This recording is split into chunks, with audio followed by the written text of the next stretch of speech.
Welcome back to Business Talk right here on businesstech.co.za, where we bring you all the in-depth discussions with industry leaders. As always, I'm your host, Michael Avery, and today's episode is one you certainly don't want to miss if you're an Afro-optimist like me.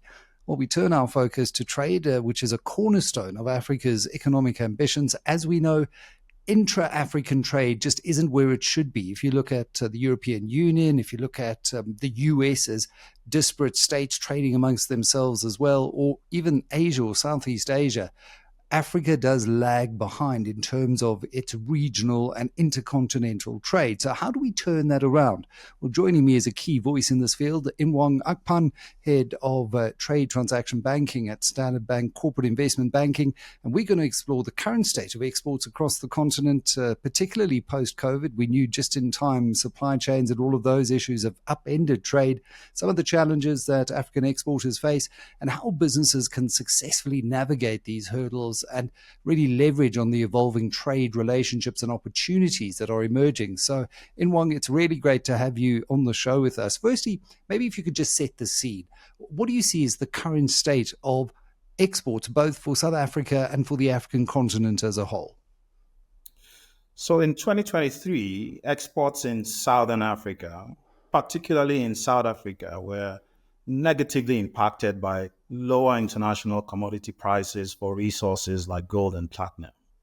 Now, other local issues such as electricity shortages and transport constraints further hampered key sectors like mining and agriculture.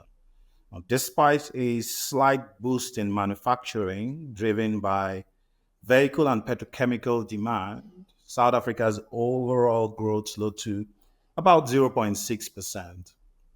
Now, across the broader African continent, the economy remained resilient despite global challenges like the COVID-19 pandemic and the Ukraine war.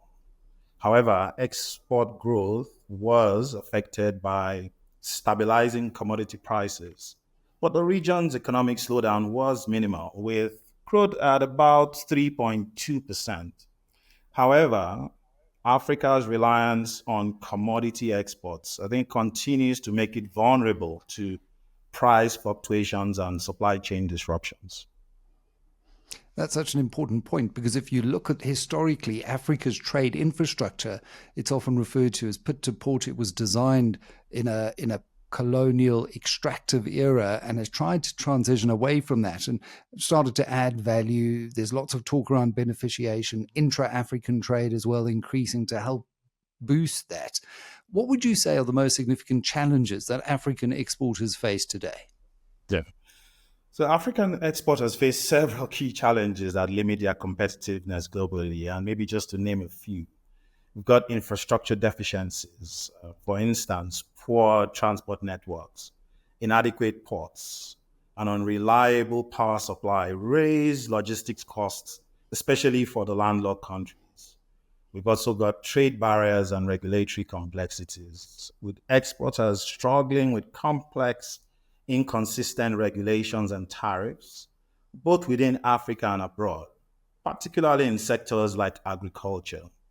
Another major challenge is access to finance, with many exporters, particularly SMEs, having difficulty obtaining financing due to high interest rates and stringent lending criteria. Another challenge that African exporters face is market access and commodity dependence. With a heavy reliance on raw material exports, it makes African economies vulnerable to global price fluctuations, while on non-traditional products, we face very stiff competition. I mean, maybe lastly would be political and economic instability, because instability, policy uncertainty, and currency fluctuations add to the risks and cost of exporting. These challenges, considered together, they hinder the continent's ability to fully capitalize on its economic potential. And I mean, you've mentioned so many challenges, and it's almost difficult to know where to start in terms of how we address all of these at once.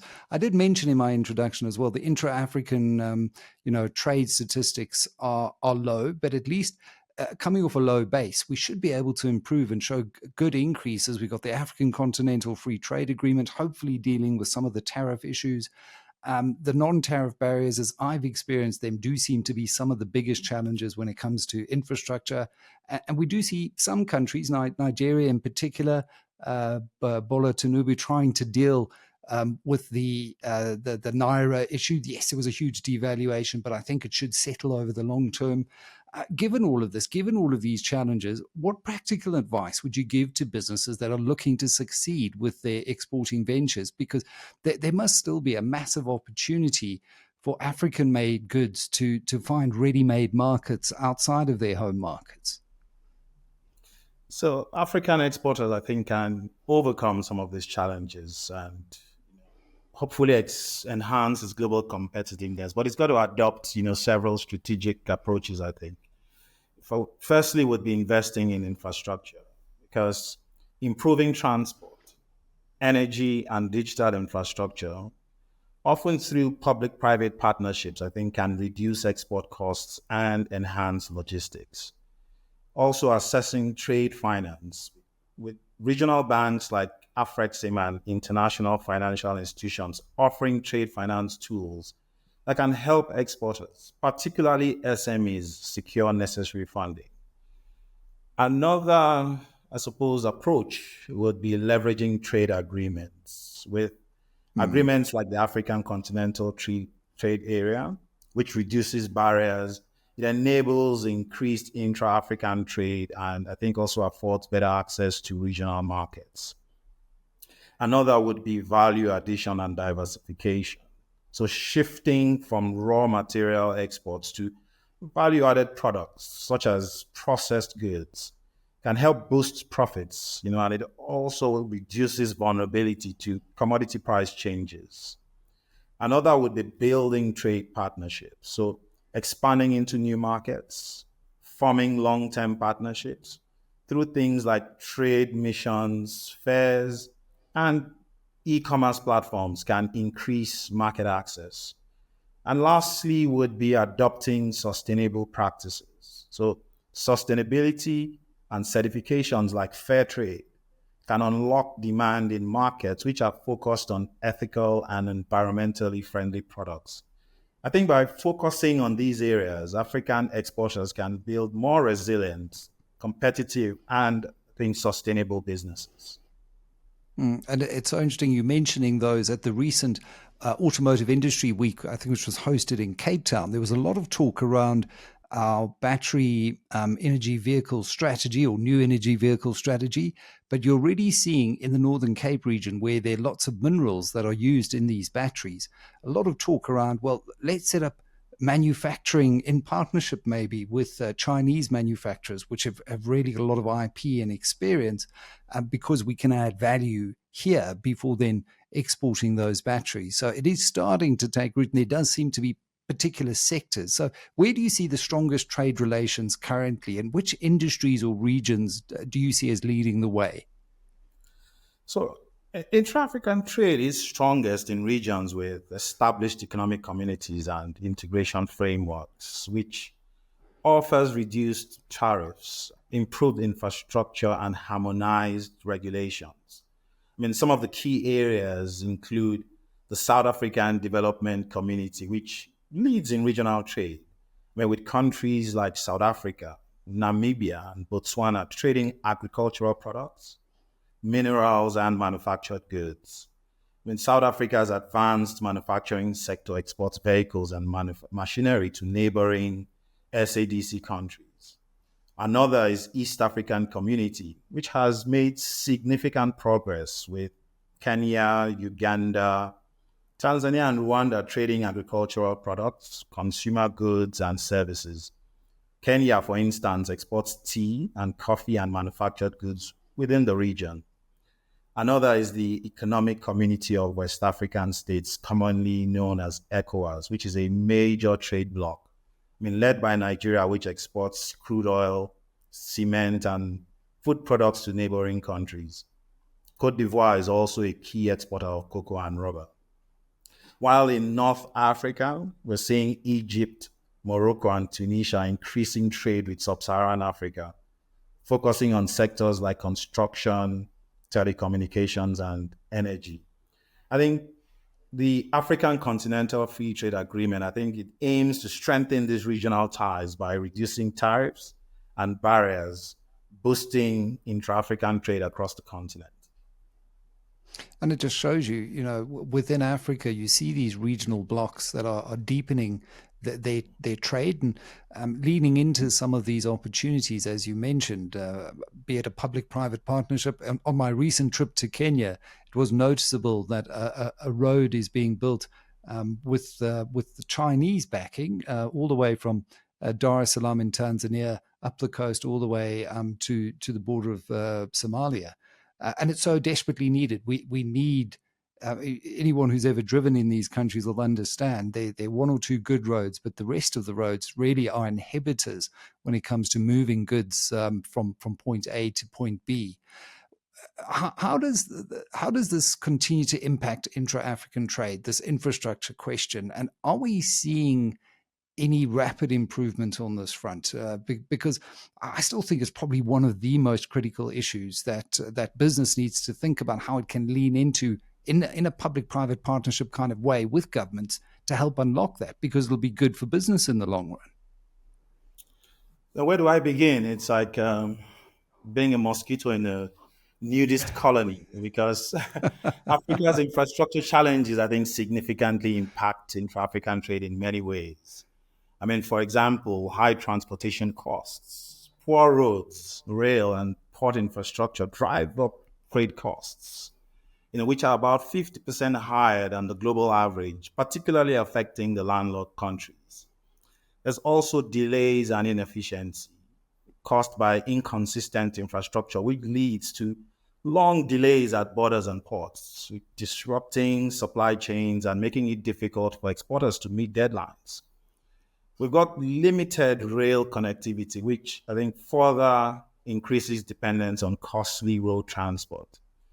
There's also underdeveloped energy and digital infrastructure with frequent power outages and inadequate digital systems. This hinder manufacturing and e-commerce, which are both critical for trade.